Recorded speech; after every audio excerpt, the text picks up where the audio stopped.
एक शाम राजा अकबर अपने प्रिय बीरबल के साथ अपने शाही बगीचे की सैर के लिए निकले। वह बगीचा बहुत ही शानदार था। चारों ओर हरियाली ही थी और फूलों की भीनी भीनी खुशबू वातावरण को और भी खूबसूरत बना रही थी। ऐसे में राजा को जाने क्या सूझा कि उन्होंने बीरबल से कहा, बीरबल, हमारा मन है कि इस हरे भरे बगीचे में हम हरे घोड़े में बैठकर घूमें।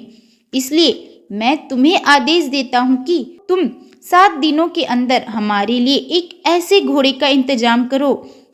वही अगर तुम इस आदेश को पूरा करने में असफल रहते हो तो तुम कभी भी मुझे अपनी शक्ल न दिखाना।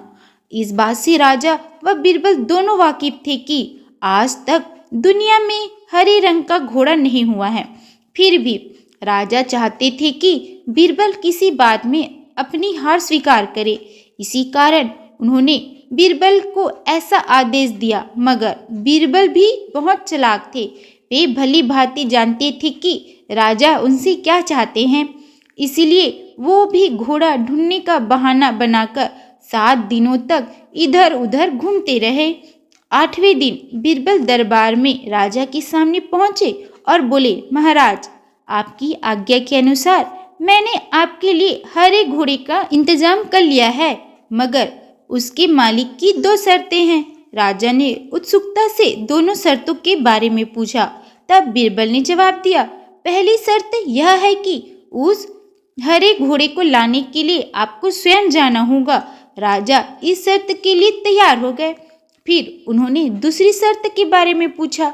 तब बीरबल ने कहा, घोड़े के मालिक की दूसरी शर्त यह है कि आपको घोड़ा लेने जाने के लिए सप्ताह के 7 दिन के अलावा कोई और दिन चुनना होगा। यह सुन राजा हैरानी से बीरबल की ओर देखने लगे।